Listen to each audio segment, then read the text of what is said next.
Good morning, Internet. Dave from Dave Moore Racing here.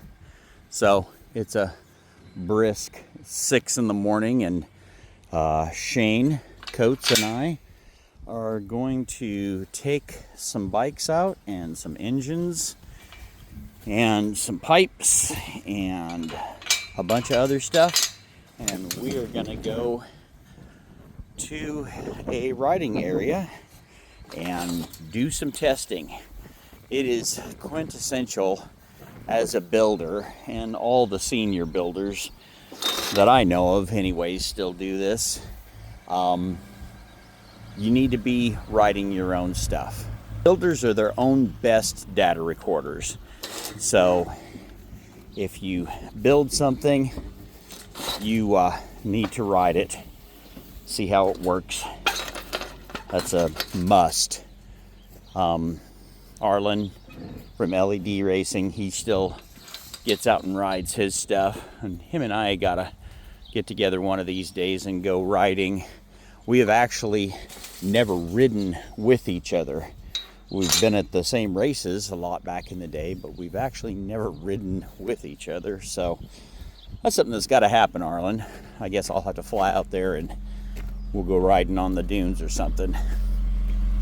By the way, I'm riding in Shane's van today, and he likes to decorate the inside here with pictures and drawings and stuff of his nieces and nephews. So that's what this is all about.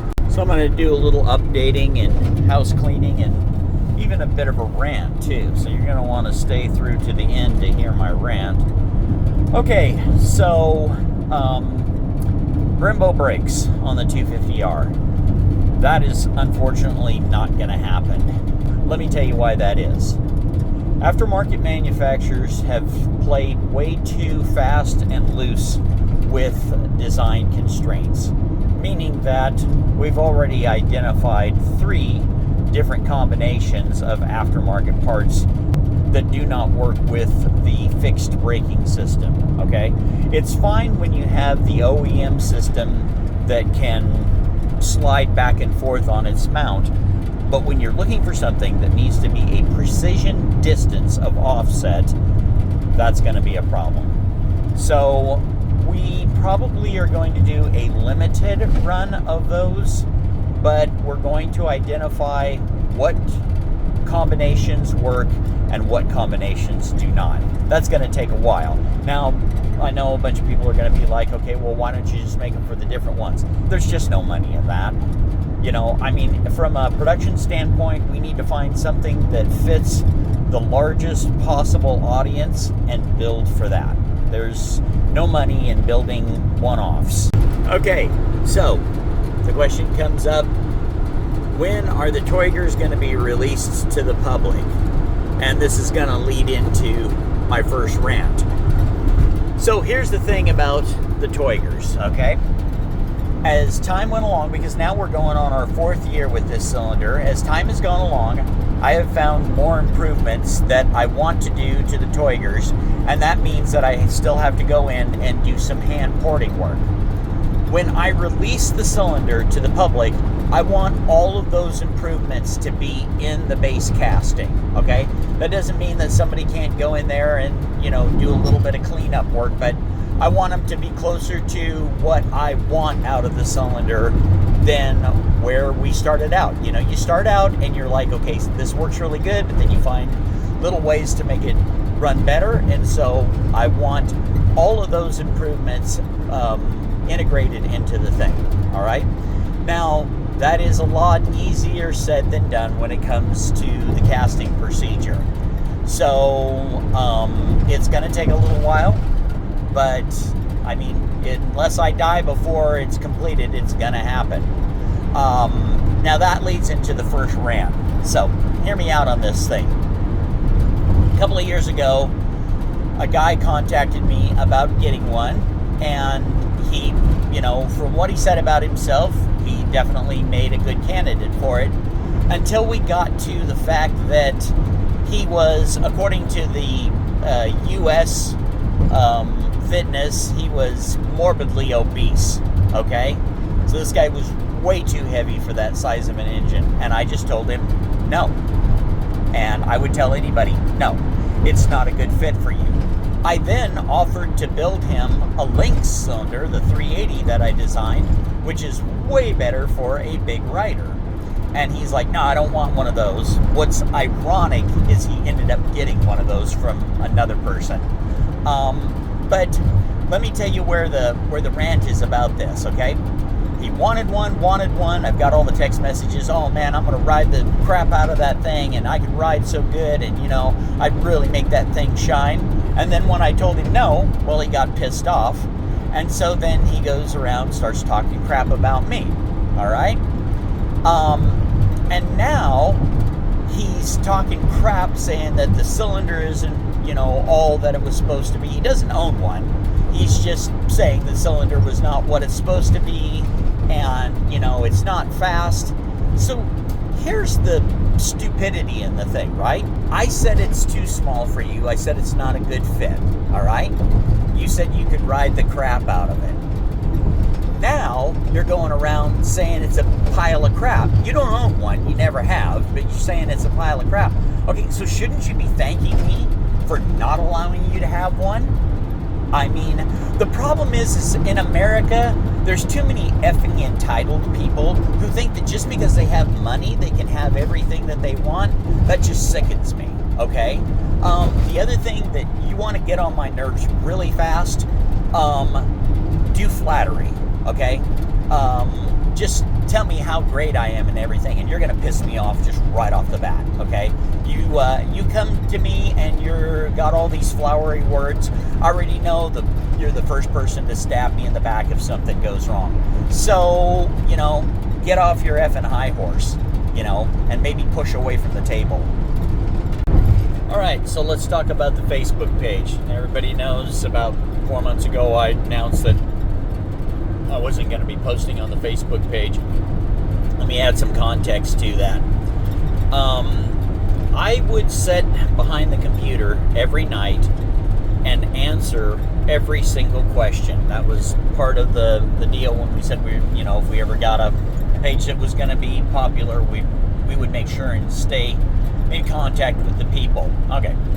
Now here was problem number one. Problem number one was that we would get probably the majority of questions, or at least half of the questions, let's say that, would be concerning models that we don't work on whatsoever, all right?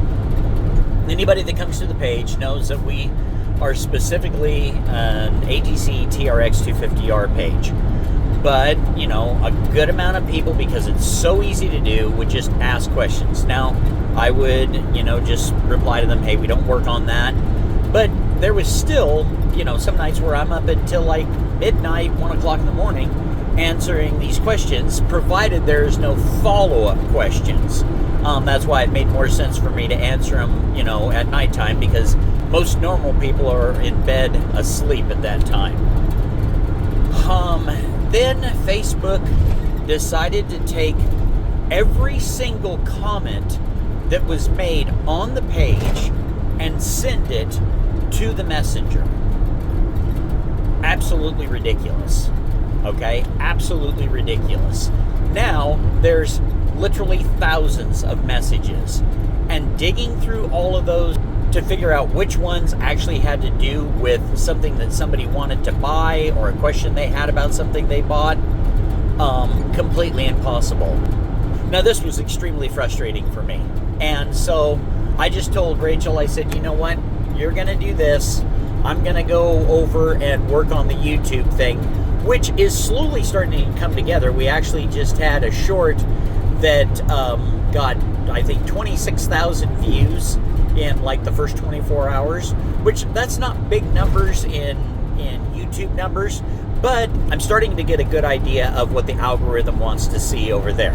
All right.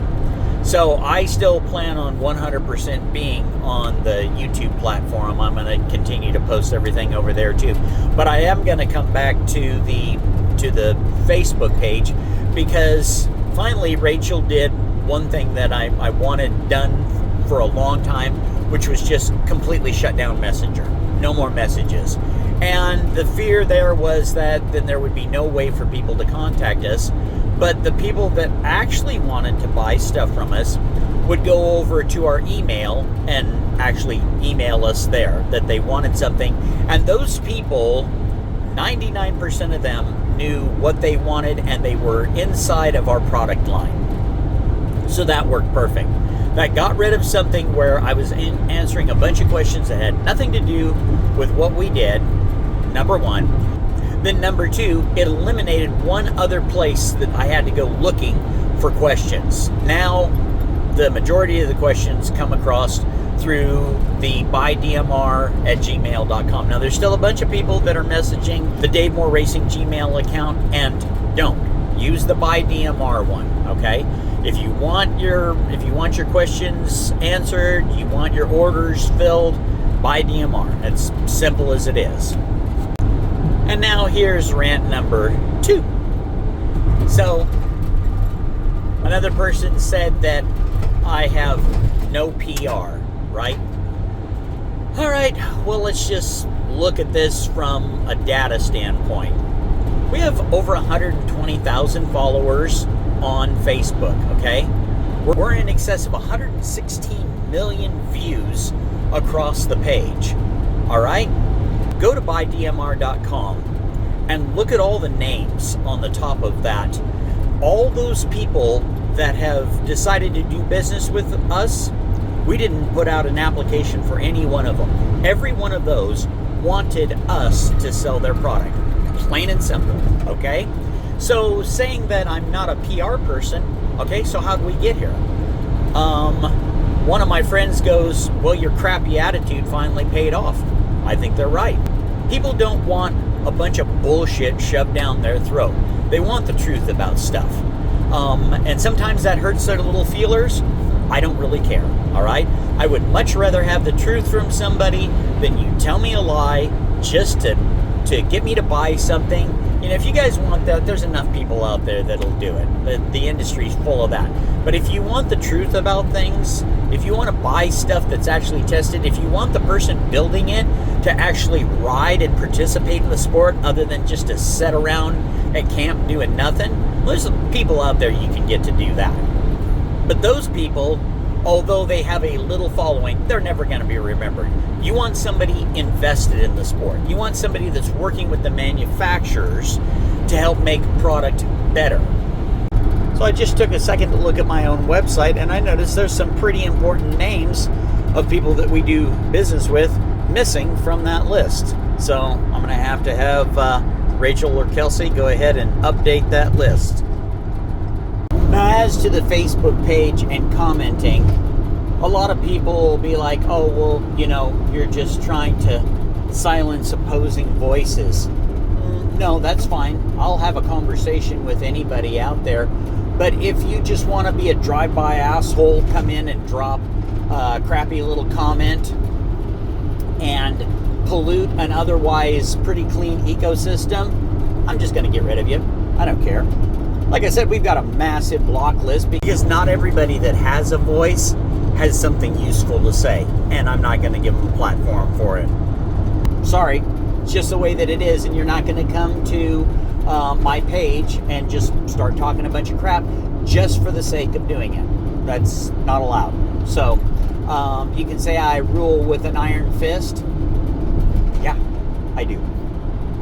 Nobody knows how much time they have left. That's why I always work like it's my last day alive. So here's the deal. I feel very fortunate the fact that 41 years into this journey, I have so many people that are supporting what I'm doing. I have a massive amounts of tools at my discretion so that I can quickly develop something, make sure that it works right, and then get it out to the manufacturers that can build it. That manufacturers are listening to what I have to say about stuff. This is a very unique time for me. It's a very unique time for the industry. So my plan, to keep building things as fast as I can, as long as I can, okay? Just keep getting things out there that are going to make people's lives a lot easier, so that when they go to work on something, It's easy to work on. It lasts for a good long time. Everybody wants to go riding this weekend. Nobody wants to go working this weekend, okay? And so the goal is the same as it's always been.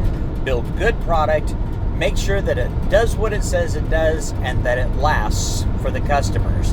So, yeah, that's what I got for you today. We're a little ways out from where we're going to do test rides, so I might have a follow-up video after this one, but if you've made it through this far, you're probably 15 minutes into this deal. Thank you for your time. I know it's definitely worth something, and I appreciate everybody that follows the page and supports us through buying our products. So, we're not going anywhere other than to go riding. Later. And in conclusion, if you voted for Donald Trump, but you don't like my frankness and my honesty, then you're a freaking hypocrite. Good day, all you little whiny bitches.